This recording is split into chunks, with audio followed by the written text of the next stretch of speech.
The 2025 Tennessee Titans and Miami Dolphin NFL team preview edition of the Bottom Line Bombs on the Sports Gambling Podcast Network is brought to you by Underdog. Get up to $1,000 deposit match when you sign up at UnderdogFantasy.com, promo code BOMBS. And now with that, let's get everyone involved. Bring me everyone. What do you mean everyone? You lost it all. No. Yeah. Technically. Technically, You're a crumb creep. I want to fight you. But you don't have the courage. You're a real crumb bum. Put that on camera. You're a creep. I am not a fucking loser! It's bad luck just seeing a thing like that. I'm Lou Hulk, and you're listening to the Man and the Box and the Bottom Line Bombast. Good luck to you.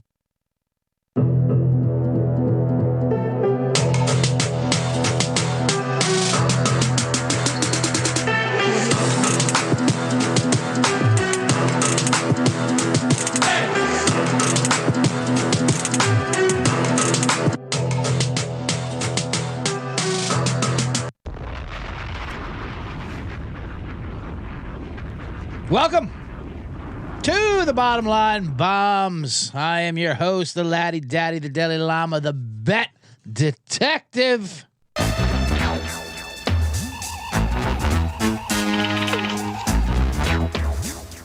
Scumbagger Vince, the man in the box, CJ Sullivan.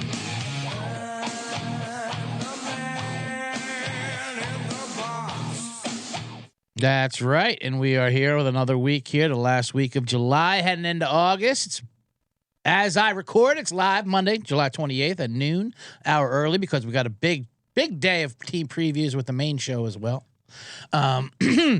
From glorious Eagle Rock, California, of course.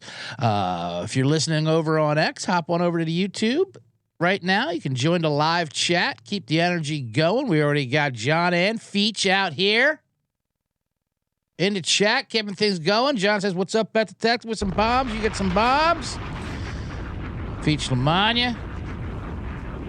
He says, first off, shout out to his guys in Canaryville talking about Pope Leo. That's right. Last show I gave you clips of Pope Leo. That's from my other podcast, The Blackout Diaries. I'm going to put out some more Pope Leo content. He was a great get for our. He's a great interview, and if you haven't listened to it, listen to it. Not right now. Listen right now. You're listening to the Bottom Line Bombs because we have it's training camp season. It's ready to go. Titans and the Dolphins today, as we're going to pound through them. And once we get to August, we're going to have more guests. No guests today. I'm going to do Titans and Dolphins. Have a man in the box segment. All the training camp footage is coming out. That's when you know. That's when you know it's too early. I love the too early NFL season. Jackson Dart looks amazing. Jackson Dart looks terrible.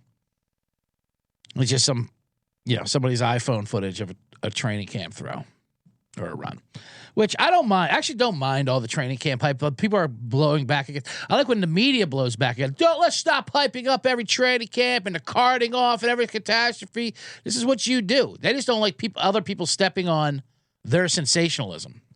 Listen, we blow things out of proportion, okay, with our debates. Don't start doing stuff with beating us with footage just because you guys want football to happen. And we do. That's exactly what happened. But yeah, shout out to the Pope Leo. That is, I forget his Sox, Cubs clips. I mean, there's so much. Anyway, what else was training camp there? The carted off injury was pretty amazing because everything does seem apocalyptic. That was Justin Fields carted off. Then it turns out he wasn't. He was riding shotgun in the cart. You know, he was in a cart. He wasn't like laid out. You know, they fear he blew his Achilles. They fear he was shot. He injured his toe, and he was back the next day, and he's doing fine. Now, if that's good for the Jets or bad for the Jets, I don't know.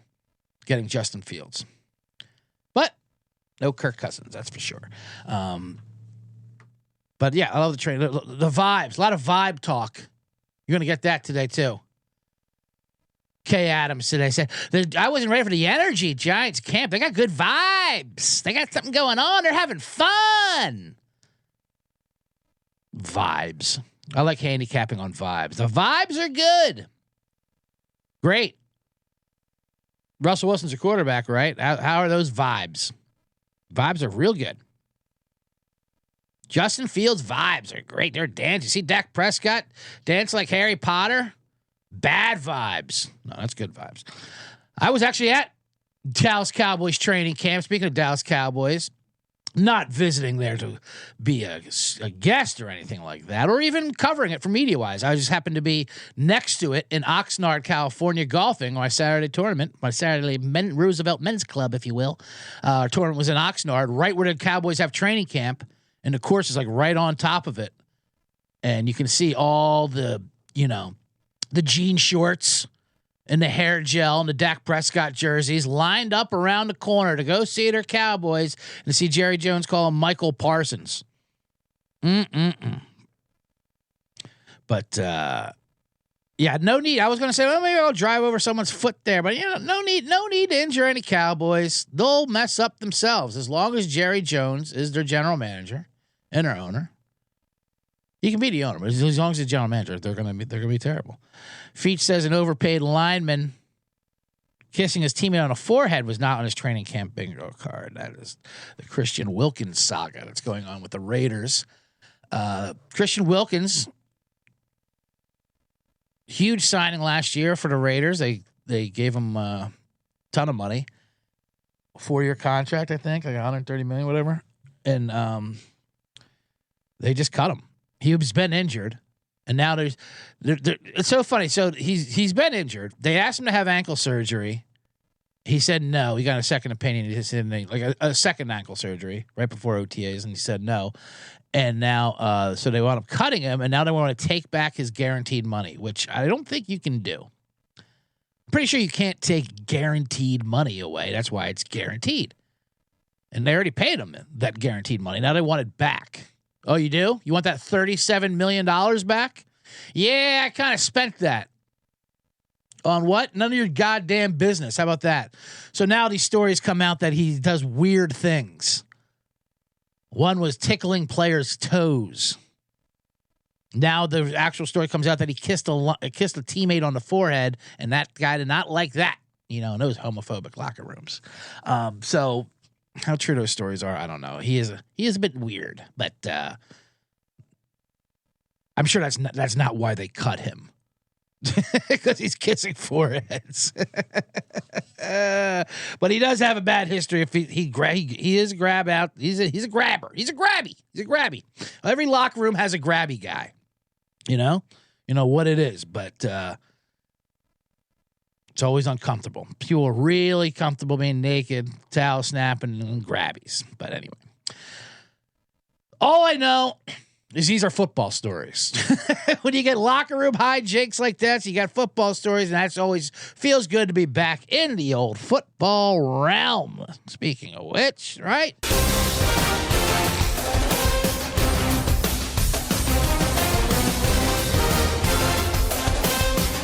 And with that, don't forget the Sports Game Podcast is back with their 32 NFL team previews. They're also bringing back the phrase that pays. Each episode, they'll give out one word of a 32-word phrase. Submit the phrase for a chance to win a $1,000 Circa Future. Today, we are recording, after I record my show here today, the Bottom Line Bombs, the greatest show on the network of the Dolphins and Titans. They will be doing Seattle and Jacksonville, and I will be guesting on those two episodes, giving my insight to that. I'll also do my own Seattle-Jacksonville, but I'm going to help out the guys there. Jacksonville's always my Gumar. I'm high on them. So that's exciting. We're doing all the teams. And before I get into today's Titans and Dolphins, I do want to recap a little bit what happened over the weekend. And one thing was I think was it the day our show ended? Maybe it was Thursday. It was Thursday when Hulk Hogan passed away. The real American hero. America, fuck yeah, coming again to save the motherfucking day, yeah. It was a trio. It was Malcolm Joel Warner, then it was Ozzy Osbourne, and then it was Hulk Hogan. So I didn't get to talk about Hulk Hogan on the air. I talked about Ozzy a little bit. I loved Ozzy. We all loved Ozzy. I always related to Ozzy because he was most famous and known and respected and beloved for his massive amount of capabilities to take drugs and alcohol. Like at freakish levels. Like scientists wanted to study his body, how much drugs and alcohol he could consume. And like he's known as a scary guy, but he really wasn't. He was a character, you know. He's kind of like whatever, big teddy bear. Kind of like myself, but his voice was also horrifyingly scary no matter what. And his amount of alcohol and drugs. So that's why I've always related to Ozzy. And I loved Ozzy. But the Hulkster set off kind of firestorm online when he died. Hulk Hogan, an icon. You can't deny that. A lot of people said he left a complicated legacy, Hulk Hogan. The Hulkster was complicated. And it wasn't too complicated. It was pretty cut and dry. He was he did some bad things he did great things in the ring, did some bad things out of the ring, did some bad things in the ring too. And good things out of the ring. A lot of things. His character was questioned, you know, everything's divisive, of course. He became MAGA and the racist thing, whatever. Listen, I'm not getting into all that with the Hulk Hogan. Hogan does have a little special place in my heart. I was a wrestling fan as a kid, as a lot of kids were, not so much as an adult. I told this on the air in VSiN. I'll mention a couple things about Hulk Hogan. And I've mentioned this a couple times in here. One, you know, he was the biggest wrestler of all time. He still is, pretty much. Me as a kid, I don't like the heroes, and Hulk Hogan was definitely a hero. I was not a Hulkamaniac by any means. But I respect what Hulk Hogan was. He's the biggest wrestler of all time. He was box office. I'm a kid who dressed up as Darth Vader for Halloween 2 years in a row. Would have went 3, but my mom wouldn't let me. He said, you got to stop dressing as Darth Vader. He's an evil character. But I love Darth Vader because he's cool. So anyway, when I was a kid, my dad brought me and my buddy Dan Battanti to see wrestling at the Spectrum in Philadelphia. It was like a Tuesday night, middle of the week. I believe it was a birthday gift. And the main event was Hulk. It was a great card. Main event was Hulk Hogan versus Paul Orndorff, Mr. Wonderful Orndorff, in a steel cage match. And we were yelling, and we were yelling for Hulk Hogan to lose. And we said, I bet he's going to lose. Hulk Hogan's going to lose. Paul's going to beat him, you know. And a guy behind us, sitting in the row behind us, said, I'll bet you $5 Hulk Hogan wins. We're like, yeah, we'll take that bet, you know. That's back when, you know, this is the 80s, back when strangers could just talk to kids and that'd be fine. My dad would leave. Like, I'm going to go get a beer. Can you watch my kid in the stadium? Sure, I'll watch him, man. I'm going to bet money on him. I think that's what happened. I think he went and got a beer, came back to this guy betting me and my buddy Hulk Hogan matches. So my dad interrupted that, thankfully. He came in and goes, whoa, what are you doing? One, because it's a guy, a strange person talking to children. You know, he's like, hey, what are you doing? Talking to my kid, like, making bets with my kid. But also, what's the bet? You know, I'll get in on a good bet. Then he hears the bet. He goes, no, that bet's not happening. And that's when he gave me a fair lesson. He said, listen, CJ, boys, Dan, if Hulk Hogan is going to lose, it's not happening tonight in Philadelphia on a Tuesday. Okay? That's not in the script.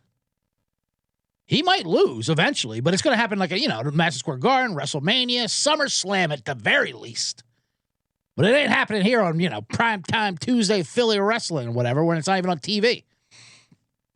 So he shut that down, and that's why I learned that not only is wrestling fake, but all gambling can be rigged. So that's it. But what my main point about Hulk Hogan, no matter what you feel about it, and I do like when you have to say that.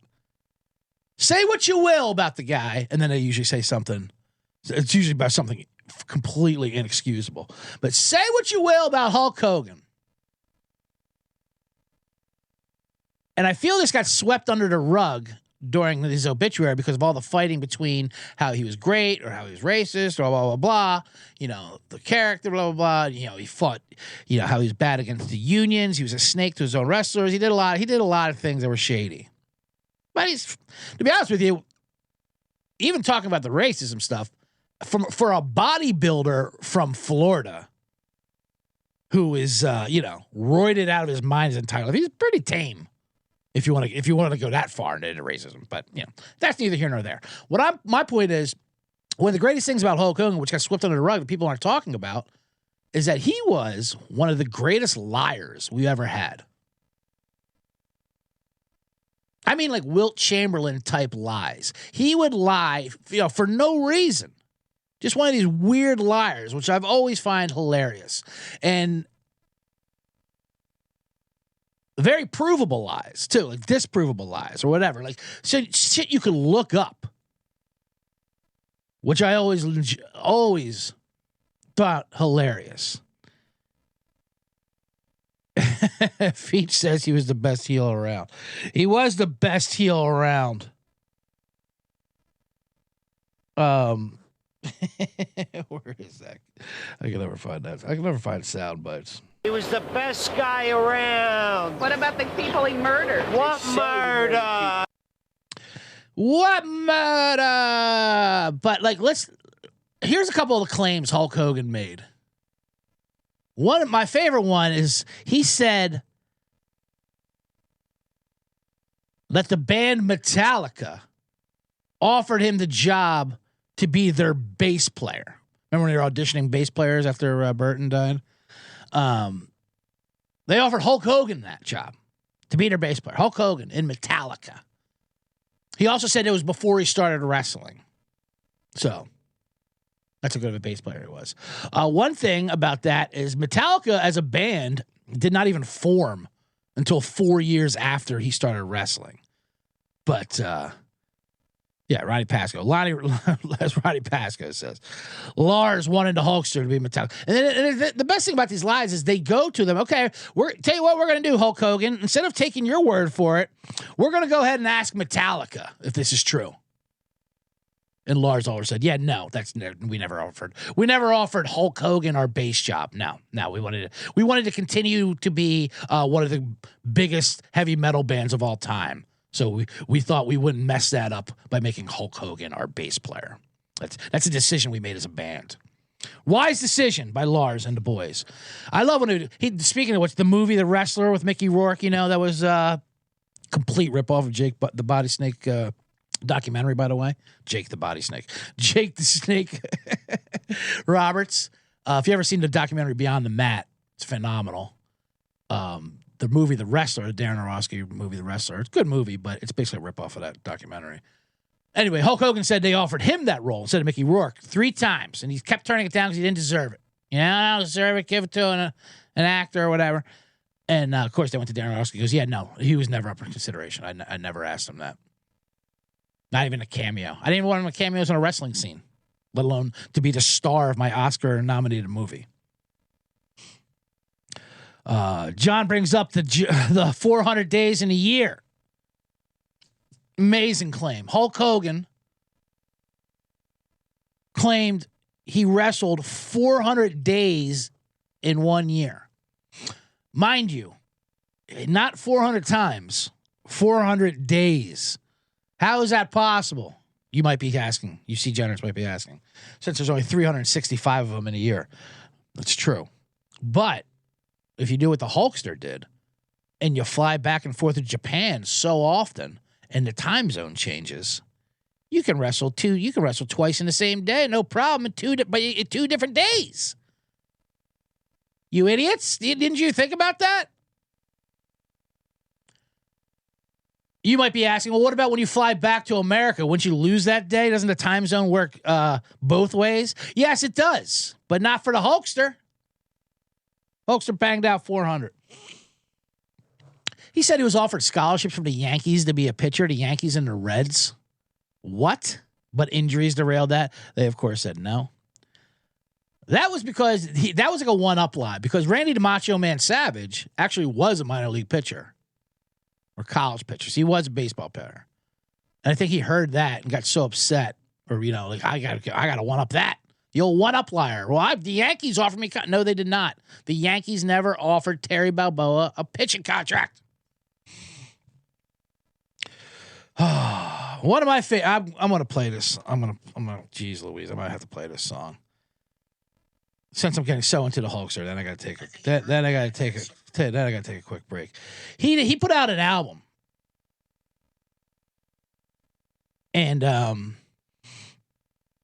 he had a song on there that we used to laugh. It was so funny. It was one of the greatest songs of all times. Called Hulkster in Heaven. Apparently, it was a slow song. Let me play a little bit for you. Let me get in there. Hold on. This is Hulkster in Heaven. I read it in the papers. I saw. Let me set it up for you. It's about a sick kid he met in England for SummerSlam or something, who was like, Make-A-Wish kid kind of situation, a little Hulkster, and then he died. So little Hulkster got to heaven. So this was his Eric Clapton Tears of Heaven song. This is Hulk Hogan singing, by the way. Hulkster in Heaven. Very, very emotionally moving. Incredible. On TV. You heard it in the papers. I guess it'll be one empty seat. When I wrestle at Wembley. I used to tear my shirt. But now you tore my heart. I knew you were a Hulkamaniac. Right From the very start. This is a good song. You were my friend.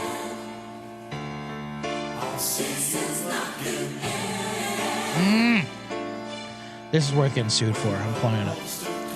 Although they did take down Deadspin. I should probably be careful. Hulk Hogan did take that down with a sex tape.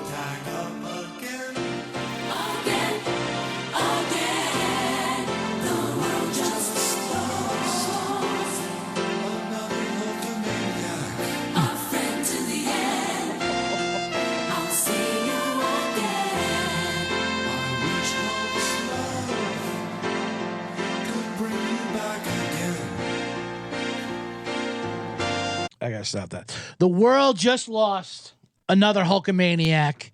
So it's like his tears in heaven. So side note, he never was in England for that wrestling tournament he was talked about, that SummerSlam. He made that kid up.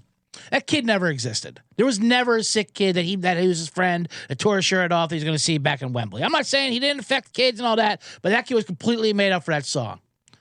I mean, top-notch liar.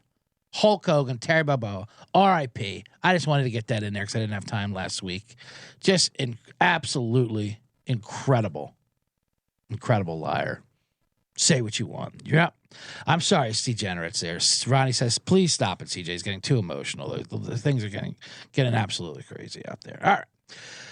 All right, let me get this show back derailed here. You're listening to the Bottom Line Bombs. I'm the man in the box, shedding one out for all the fake dead kids that Hulk Hogan wrote songs for. So now, let's get back to the basics and tell you about my bookie, and then we'll come back with some team previews. Tennessee Titans, Miami Dolphins 2025. All right, first, my bookie. Oh, hold on. Wrong wrong buttons there. All right. MyBookie.ag, we're brought to you by, you know that. It's our place to bet on every sport, including the MLB, WNBA, golf, of course, football futures.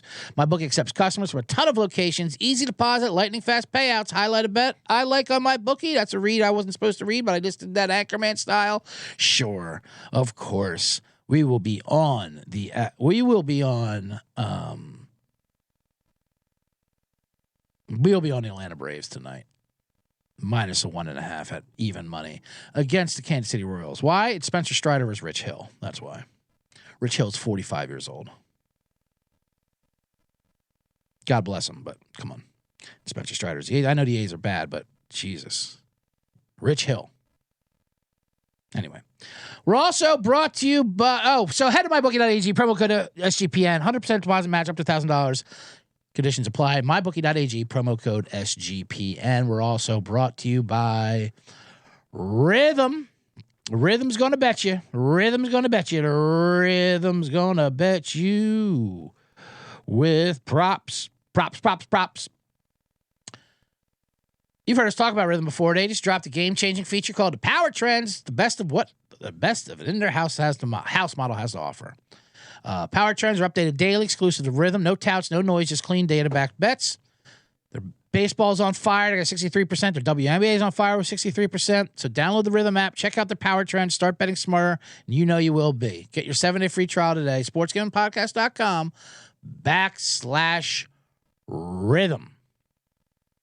Okay, we are back now. Why do I keep hitting the damn wrong button? Nope, I did it again. All right, we're good. Right? We're good, Degenerates? As I take the wide shot here, looking, I don't like to lock it in because we have some NFL team previews to get to. Let's get into these Tennessee Titans right away. Let's get this out of the way. I'm rocking the Oilers hat, the old Tennessee Titan. I mean, I came from the Edmonton thing, you know. They used to be the Houston Oilers. Obviously, they moved to Tennessee. I respect that Tennessee changed their name to the Titans and then take the oil moniker with them. But what they do sometimes is they'll wear their throwback uniforms and they throw back to the Oilers. That's a little troll job. I don't like that with Tennessee. So let's get into the Titans here, and I almost apologize. Why would I do that? And people that are productive. Right. That should be the Tennessee Titans this year. They were 3-14 last year, the Tennessee Titans. Let me pull up their schedule real quick. Let's see what we're looking at here. There we are. Look at that. Tennessee Titans schedule. Pulled it right on up. It's Calvin Ridley. I expect a few good things from Calvin Ridley. They were 3-14 last year. They were their win total this year is 5.5, so they have to double their amount of wins. They are 9-1 to win the AFC South, probably the worst division in football. 175-1 to win the AFC and 400-1 to win the Super Bowl. They are only 9-1 to have the most losses in football. That's up for grabs. Brian Callahan, their coach, he's 27-1 to win head coach of the year. If you like the Titans, and I do not, Brian Callahan is a nice little sprinkle there for coach of the year at 27-1. Why? Because they don't have to do much for these guys to be considered a success. They won 3 games last year. Now, granted, a lot of that was with Will Levis. So you have to throw that out. All right, I'll bring the schedule back up in a little bit here. Let me bring me back up since I got the Titan hat. Let me lock in on the Titan hat. Hey, there it is. So it's hard. Levis is out again this year. He got hurt. He got oddly injured right before the training camp started. Like, yeah, you know what? He's going to be shut down for the year. What? Well, how long did you know this? We knew plenty. We just don't want him being here. That's basically what it is. So Cam Ward is the only hope they have here. Cam Ward, the number 1 overall pick. A lot of talk about he is not being talked about. They're like, oh, has there ever been a number 1 overall quarterback discussed less than Cam Ward? Why aren't we talking about him? I like when ESPN says that. Why aren't we talking about Cam Ward? I don't know, ESPN. Maybe because you made your entire draft show about a 5th-round pick? That was the son of someone who got bladder cancer? Deion Sanders? Shador Sanders? And you know what? I actually don't even blame ESPN for that. Cam Ward's boring. Shador Sanders is not. I get why they talked about Shador Sanders. No one thinks he's better than Cam Ward, but I get why you talk about him more.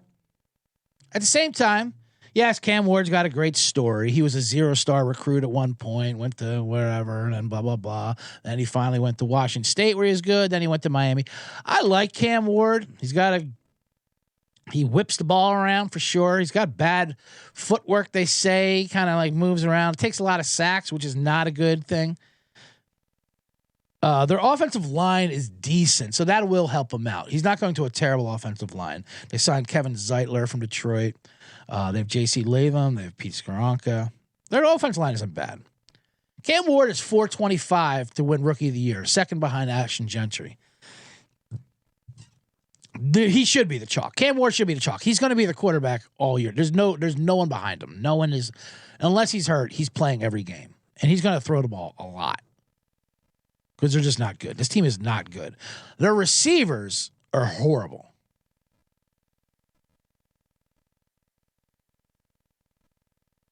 Calvin Ridley's their number 1. Then they got Tyler Lockett and Van Jefferson. What? What kind of 35-year-old receiver group is this? Then they have a bunch of rookies. They got Eli Anamar. They got Chaim Dike. They got Xavier Respiro. his teammate at Miami, the little white guy, who is he's a little slow-footed. Give it up for the exciting Whites! He ran like a 5.1 40 or something insane, like a 4.8 or something bad. But he actually isn't a bad slot receiver. That being said, the running back room, you have Tyler Spears, and Tony Pollard. I don't think Spears is that good. He had 84 carries last year, and only 2 of them did he have 12 yards or more. Tony Pollard, I mean, he's nothing exciting, but he will be getting all the carries. And Calvin Ridley will be getting all the catches. For you fantasy guys and gals, I think Calvin Ridley's pretty undervalued because he will be the only one making catches. He's 80-1 to lead the NFL in receptions. I kind of see him as a Malik Neighbor situation of last year, even though Calvin Ridley's definitely older. He's not a rookie, but he's still talented. And if he's literally going to be the only guy Cam Ward can throw the ball to. I mean, yes, they have the tight end, Chega Akawako, but he's not throwing the Lockett or Van Jefferson or any of these other clowns. Ridley's going to have like 12, 15 targets a game. So 80-1, I don't like any of his like offensive player of the year or yards or any of that nonsense because now you're counting on them being successful, which I am not. Their defense, they have good D tackles, Jeffrey Simmons, Devon Sweat. They have bad linebackers, bad D backs. This defense is going to be brutal. Let's go. The totals. Ridley's over under 950. I don't like doing the over unders for season yardage because injuries could definitely mess that up. Treylon Burks should be a Hamilton Tiger cat, Feach says. I know. Poor Treylon Burks. He was drafted to replace A.J. Brown. That did not happen. I mean, that's on the owner, though. There was no reason for them to get rid of A.J. Brown. And I'm an Eagle fan. And I'm happy we did get A.J. Brown, obviously. And Howie Roseman gets all credit for that. But I think a lot of it has to go to Tennessee for getting rid of A.J. Brown, not wanting to pay him. Anyway. Channing Brown, welcome to the chat. He says he missed the first 26, but he's here to get some entertainment for the last 30 minutes of work. There you go. Well, don't worry, Channing Brown. But as soon as the show ends, you need to run it back because I did a very tearful Hulk Hogan tribute to a fake dead kid that you're going to love. Anyway, so yeah, let's bring up that schedule again. Let's see if we can get to 5.5 wins. I see myself already doing the under, but we'll see how this goes. All right, week 1, they are at Denver. Line is 7.5. That's a loss. Cam Ward's first game. No way are they winning in Denver. They will be the number 1 NFL Survivor entry, probably, is the Denver Broncos. And I believe the Titans are going to come up a lot in Survivor during the year. They were 2-14 against the spread last year. Then they are home versus the Rams. That's an L. Now you're 0-2. Although the Tennessee does play well, that's a little Super Bowl rematch from the old, Kevin Dyson to Mike Jones tackle game. Tennessee does play them well, but they're losing 0-2. Then they have the Colts at home. Now you can get a win. You can get your first W there. You're playing either Daniel Jones or Anthony Richardson at home. The look-ahead line is they are getting a point. The Colts do actually play well at Tennessee, but the Colts know there's not too many games they're going to be able to win. This has to be one of them. So I'll give them that one, 1-2. Now they have 3 games in a row on the road. At Houston, loss. At Arizona, loss. At Las Vegas, they have a chance on that one. The look-ahead line is 4.5, 5. I'll give that to the Raiders, though, because that's your 3rd road game in a row. That's a tough schedule spot, and the Raiders will definitely be improved. Now they come home to New England. This is a game they can get. This is the Mike Vrabel game, obviously. The Mike Vrabel revenge game. How do you fire Mike Vrabel, coach of the year? I love that. Well, because you know what? His acting weren't thin. And they love talking about these New England Patriots. So that's a tough one. So the Patriots are going to want to win it for Vrabel. But just because you want to win it for someone doesn't mean so. Boy. That's a tough one. That line's going to be a pick 'em. After the 3 straight road games, you know what? I'm going to give it to him. I'm going to say they beat Mike Vrabel. Only because Mike Vrabel turned down a shot for me one time. I offered him a shot. He said, no way. We were in Pittsburgh Dive Bar. Granted, he was on a date, and I was with the, bunch of idiots, and he didn't want well whiskey. Same time, he's losing this game. So that's 2 wins for the Patriots. At the Colts, they're not sweeping the Colts in Indianapolis. Indianapolis will win that one. Chargers at home. Chargers, Harbaugh beats these awful Tennessee Titans. So we got 2 wins going into the bye week. Now we got 3 home games in a row. Houston, Seattle, Jacksonville. I think they get at least one of these games, maybe 2. Houston, it's a tough one. Seattle they can get, or Jacksonville they can get. Jacksonville, I'll give it to them because it's the division. Seattle's going to be a little too sound for them. You're going to see that in these segments coming up there. So that is what? 3 wins I got them at? New England, I'll say New England, Jacksonville, Colts are 3 wins. At Cleveland, they can win that. Can they go back to back? Cleveland will be on their 5th quarterback at that point. We might have, hopefully Shedeur Sanders. If we can get Shedeur Sanders with Cam Ward, December 7th.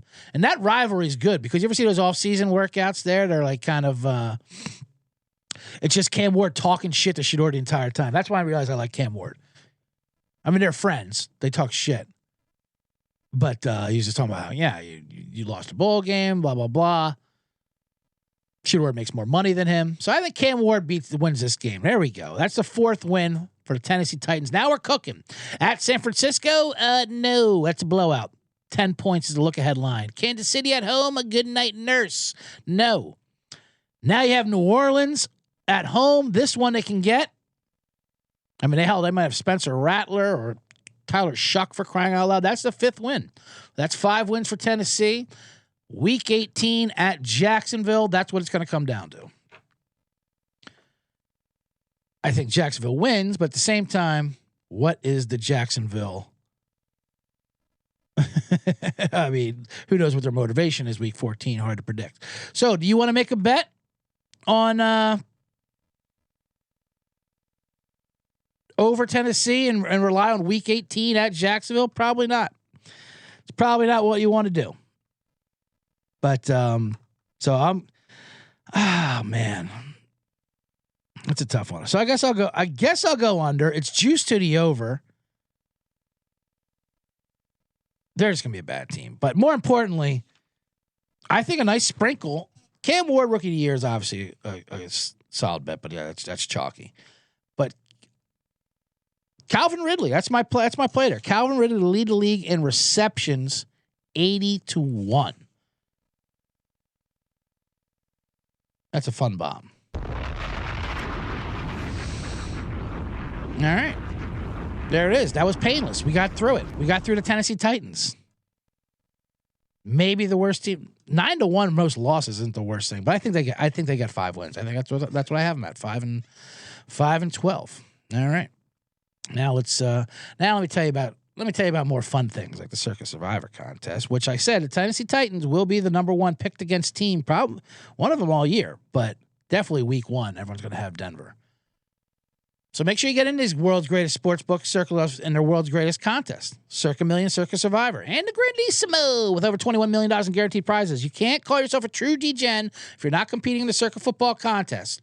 Come hang out with me, the man in the box, the bet detective, and the SGPN crew at the Circa contest weekend, August 21st and 23rd including we'll have live shows. We got Radio Row, open bar specials. Plus, you get 15% off a stay at Circa with the promo code SGP15. Contests are open to everyone. You sign up in Nevada, play from anywhere. With the help of SGPN's official proxy, go to footballcontest.com. Use promo code SGP to get $50 off your proxy fee. That'll be fun. Make sure you come out to that. And we got Underdog, of course, our main sponsor here. They got Best Ball Mania. I've been entering a bunch of those all summer long, giving away $15 million in prizes, including $2 million in first place. No waiver wire, no arguments, no about trades. Best Ball is the best way to play fantasy football. Great place to play Pick'em where you can win up to 500 times your entry. Here's in the Pick'em entry. I don't know. Claim it what you want. Just sign up with promo code BOMBS if you sign up for Underdog. You get a first-time deposit up to $1,000 in bonus credits. UnderdogFantasy.com, promo code BOMBS.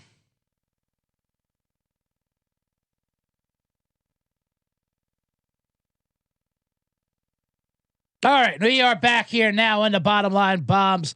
I am your host, the Laddie Daddy, Scumbagger Vance, the man in the box, talking Tennessee Titans and Miami Dolphins. I don't know what my Miami Dolphin theme would be, but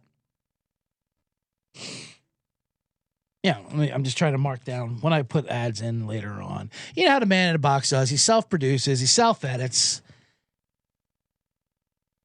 I haven't learned a damn thing about it. We're going to go to South Florida, though. I do like. I always like Miami Dolphins early on. So let's get to South Florida before I stop rambling on things about things. Ain't a gator. You must be gator bait. That's right. That's right, Florida Gators. Oh, geez. I gotta take that thing off. Let me go back to me. Let me go back to me here. You guys like the close-up or do you want the wide shot there? I think I like the wide shot. A little close-up might maybe look better.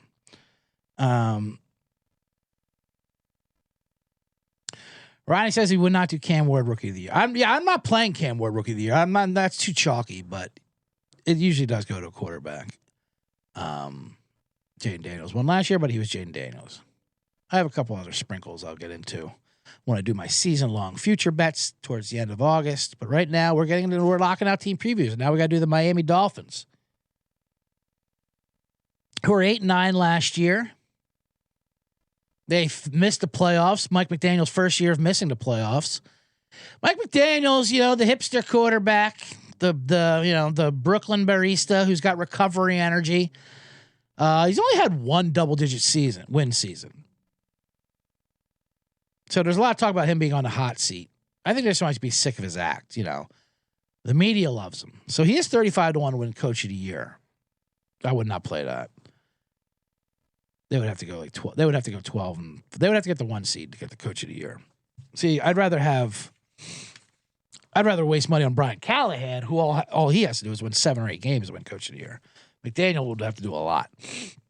Their win total is 8.5 wins, 80-1 to win Super Bowl, 35-1 to win AFC. A lot of people are down on Miami this year. They're a tough team to shake out because Mike McDaniel is a creative play caller for sure. And that offense, when it gets going, they got a lot of weapons. Tyreek Hill, A-Chain, Tua's health, obviously, is the number one issue. Tua, I think 4 out of the 5 years he hasn't played 13 games or something like that. A lot of it's always concussion related, so that's always scary.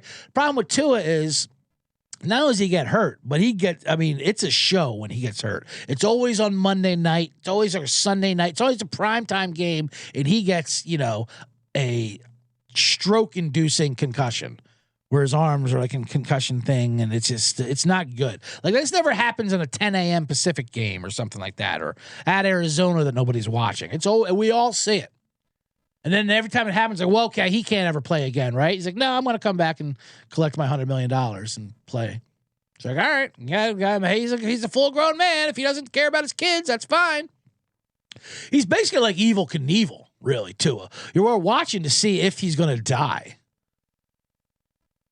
When he accomplished things, like, it's great pass to Waddle. Well, we kind of wish you died, too. It's part of why we bought the ticket, See if your brain would explode.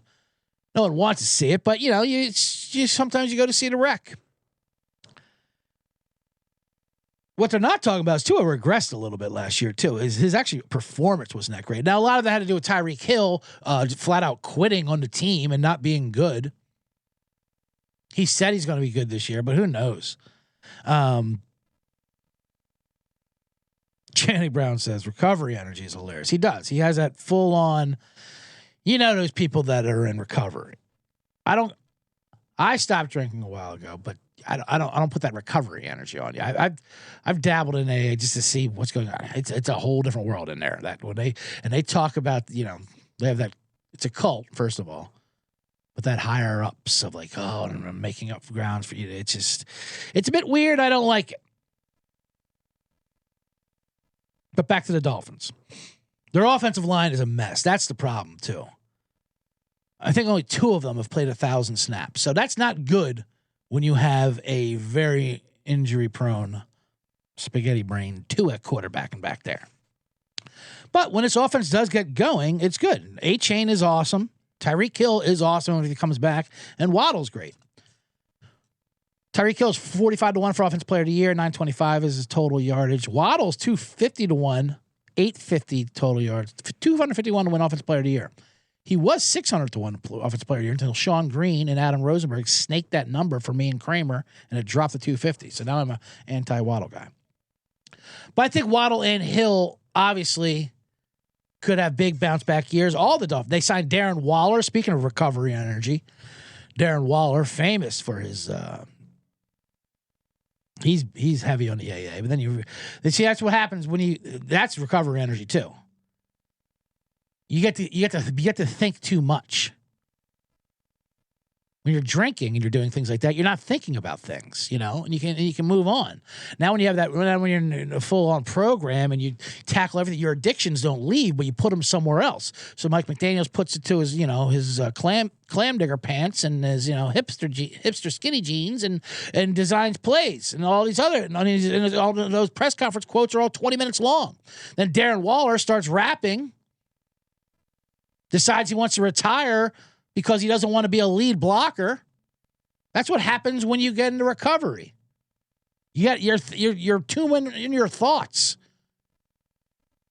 When you're drinking, all you're thinking about is drinking and getting rid of your hangover. So you block. You block for a guy. So now Darren Waller's back. We'll see what he does as tight end. Who knows? I wouldn't go out of my way to bet anything on him. A-Chain's interesting, 60-1 Offensive Player of the Year, 48-1, the lead in rushing yards. Problem is, if Tua gets hurt, this team is derailed. I mean, if Tua gets hurt, it's going to fall off a cliff quickly. Although, you got Quinn Ewers. They did draft Quinn Ewers at quarterback, the Texas kid, who played pretty good. I think he was a 7th-round pick. And apparently he looks really good. I was shocked Quinn Ewers fell to the 7th round. He, of course, everyone made fun of because he could have went to another school and got NIL money, like $5 million or something. And he went to bet on himself, as he says. Sometimes you got to bet on yourself. Yeah, you're right. You do. But also what they don't tell you is you can lose. Well, you can lose when you bet on yourself. And financially, I mean, Quinn Ewers will be fine. I'm not worried about Quinn Ewers being bad financially, but he's an interesting rookie of the year. I think we got him at like 100-1 or something. We put it a little on there. Because Tua can get hurt. And if Ewers gets in there and he's good with that offense with those weapons, I mean, now we're talking. So that's a sprinkle I'll give out there. Quinn Ewers, Offensive Rookie of the Year. Why not? The Dolphins' defense, their secondary is very bad. They traded Jalen Ramsey. They did get Fitzpatrick back, who's more of a safety, he's not getting paid, which is weird because that was the first team he didn't get paid for. Their D-line, it's a little light. Chop Robinson is good. Bradley Chubb and Phillips are off in knee surgery, so that's going to be questionable. They drafted Kenneth Grant, who's 27-1 for Rookie of the Year. They're going to be holding on. I mean, that's going to be hanging on by a string. This Dolphin team now, the good thing with the Dolphins is you can catch them early on in Florida. They rack up. They do this every year. They rack up wins early when it's hot in South Florida, and then the second it gets cold, they bow out.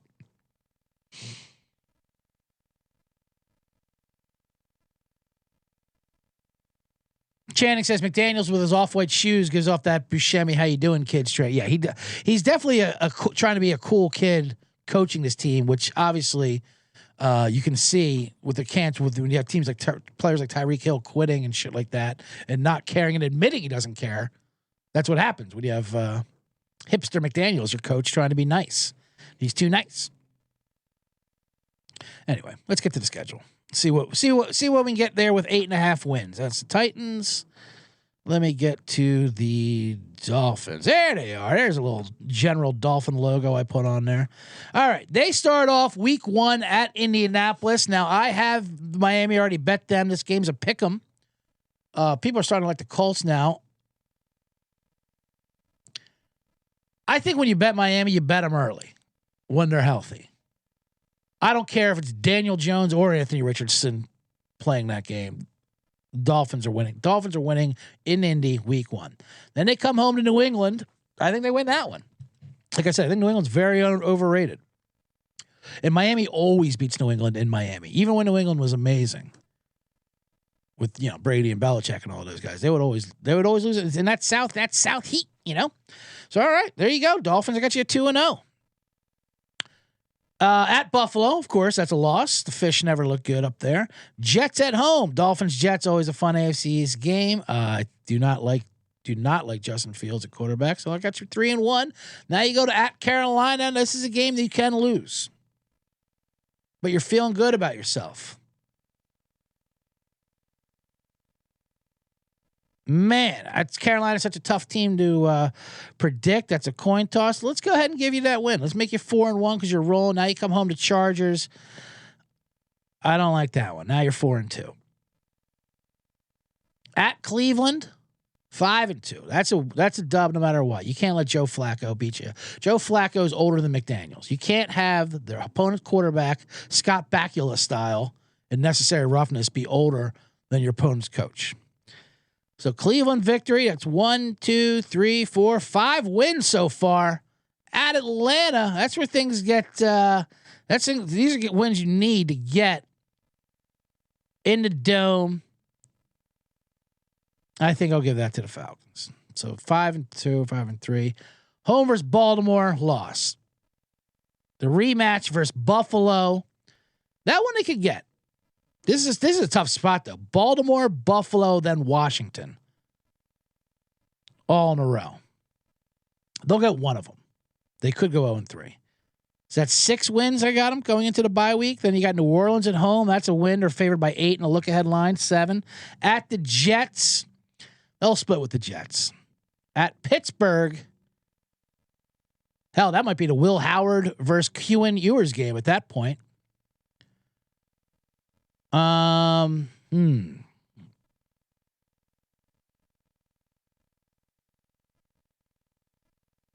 Pittsburgh in December will be a loss. At home versus Cincinnati and Tampa Bay, and at New England's how to finish it off. I think they get 2 out of 3 there. 1 out of 2. So that's around 8 or 9 wins. And I say I'm at 8.5. You know what? This schedule's pretty light. Let's go ahead and take the over on these Miami Dolphins. So there it is. Over 8.5, and you get used to the over. But as far as prop bets, let me go back to the studio. I said back to the studio. Let me get rid of the slides. There we are. Man in the box. Tyreek Hill 45-1. Offense player isn't a bad bet. Just because I like the over 8.5 wins. There's not much more. Like the A-Chain, everyone likes him.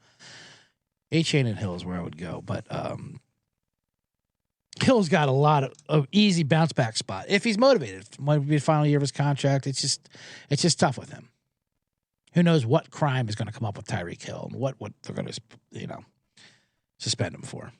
Or trade him. That's what they talked about, but I guess they won't. Anyway. All right, let's get to the box.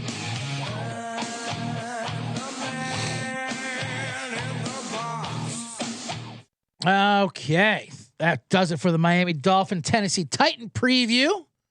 Thank you guys for listening to See Generous. Before I get into my Man in the Box segment, reminder that after this, we were recording the SGP boys, Ryan and Sean, on the main show are recording their Jaguars and Seahawks previews, and I will be a guest on both of them. So if you want more of the Deli Llama, the Laddie Daddy, I am here all day doing shows, including the Bottom Line Bombs. So stay tuned for that. But, I promise you the box. What did we talk about? I already got through the Hulk Hogan and training camp stuff.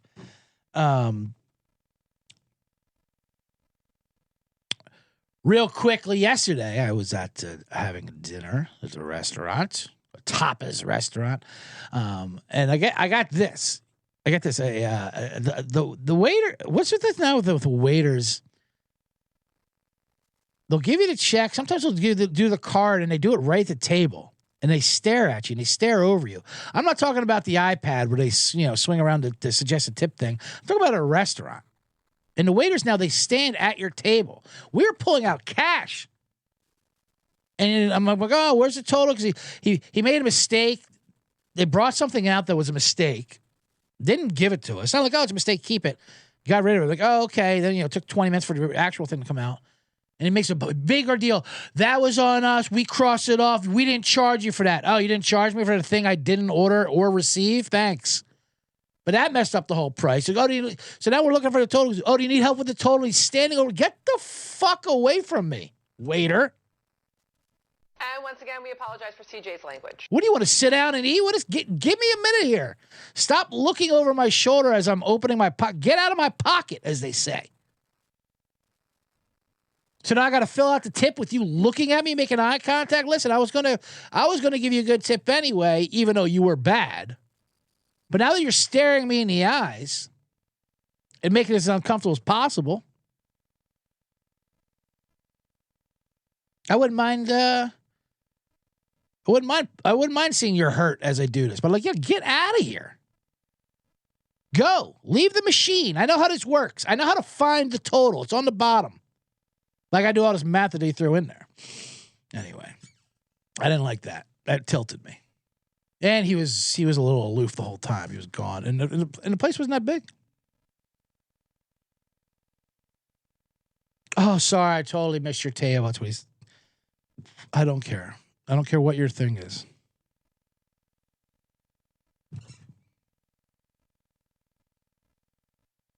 I tell you what people did care about this weekend, according to X, was that Happy Gilmore 2.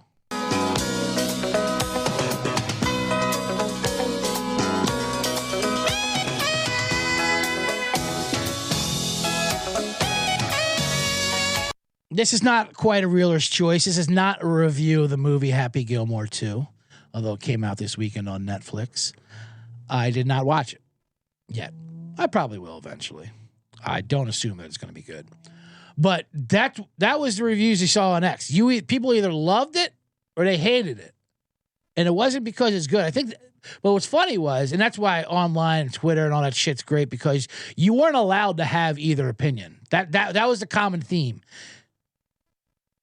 If you didn't like it, then you're a hater, just doesn't enjoy life. If you liked it, then you're lying to people. No matter what your opinion was on the on it, it was terrible. Apparently, it's got like 200 cameos, which is a good strategy. So what you do is you get so many cameos that everyone's in there that people have to leave positive reviews because they just going to know a certain amount of people. Adam Sandler's got a weird thing where people just don't want to upset him, because he's a likable guy and he is funny and he's so rich. And all his movies, I guess they make money. But on paper, when you watch the movie, they're bad. They're not good. Now, part of the problem is it's whatever generation you grew up watching it. I loved Billy Madison and Happy Gilmore growing up. But again, I was growing up. I'm not that age anymore. So I can't imagine that shit's good now. So whatever. I do love Shooter McGavin though. Christopher McDonald, shout out to him. But I just love no matter what your opinion on is, you can't have that opinion. Nope. Your opinion's wrong there. You just didn't like that. And people justifying it too. Like I said, I haven't seen it yet. But people were like, it's fine. It did its part. Yes, it's silly, but it's fun. You do laugh. It's fun. My kids liked it. If you say my kids liked it, then go to hell. I don't care then. Oh, well, I'm glad you got something. I'm glad you took care of your kids for a couple hours and you got the parent for you. How does that help me? The standards are just so low on some of these movies.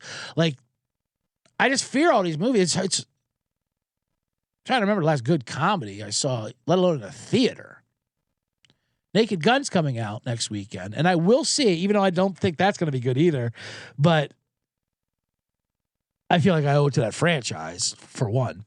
And two, like I just can't remember the last time I was in a theater and saw a comedy live. I think you got to do that experience. The hardest I ever laughed, speaking, I did a Hulk Hogan kid story.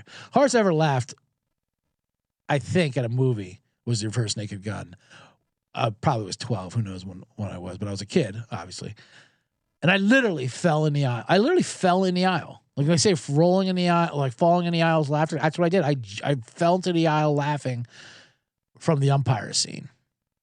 when he did the exaggerated strike three calls. I don't know, grow up to learn later. That's just called heightening, and classic bits there. Enrico Palazzo doing strike three before the pitch even came in. To me, the 12-year-old boy in the box, C. Generate here, that was as high comedy as you could get. So I'll have a review for Naked Gun because I'll definitely see it. Although the Zuckerbergs apparently are not fans, obviously. They don't want their franchise ruined. They wanted to, I'll talk about that later. I can't get into it. That's a good segment. That's a new segment I got on my show. You know what? I can't get into it. I'll bring it up, but maybe some other time. Now, I was talking to someone who knows the Zuckerbergs out here in Los Angeles, and they wanted to, this is true, they wanted to do a documentary where they filmed people coming out of Naked Gun, like leaving early, whatever, and asking why they didn't like it. That's how petty they are. Which I applaud any pettiness, but that's not a good look. I'm glad they're not doing that. I think the guy they asked to do it was like, yeah, I don't think that's going to turn out the way you want it to. One, I think people might like it. And two, even if they don't, that's just not how you want to be portrayed. As I told you so, guys who were rooting for a failure that you're getting paid money for. Anyway, point is, like or Happy Gilmore too, hate Happy Gilmore too, just be fine. It's just so weird how defensive people are. People are like, it's okay, stop going crazy, everyone. You're not even allowed to dislike it. The man in the box says it's okay to like or dislike it. I'm giving you permission.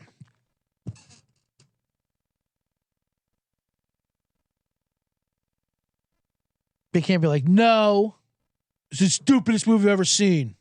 That's not the answer. It was a fun romp with 175 cameos. That's not the answer. None of it is. But, all right. That's going to do it for the box. Let me get out of here.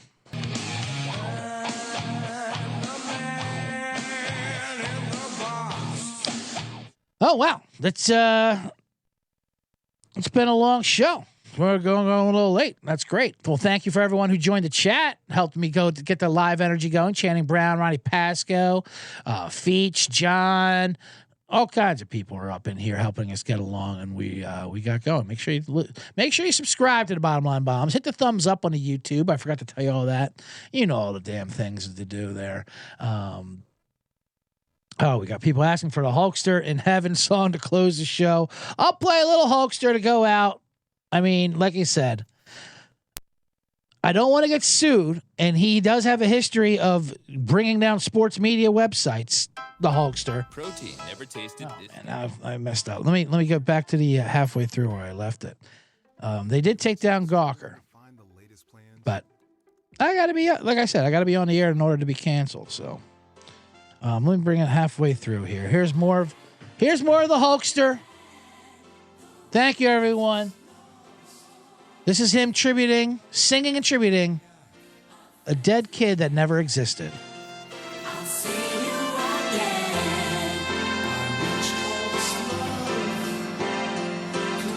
Thank you, everyone. Subscribe, get in your cars, and get the hell home.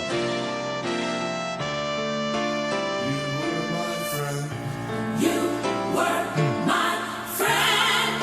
I'll see you again. The world just lost. The world just lost. Another Hulkamania. The world just lost another Hulkamania and a made-up figment of our imagination.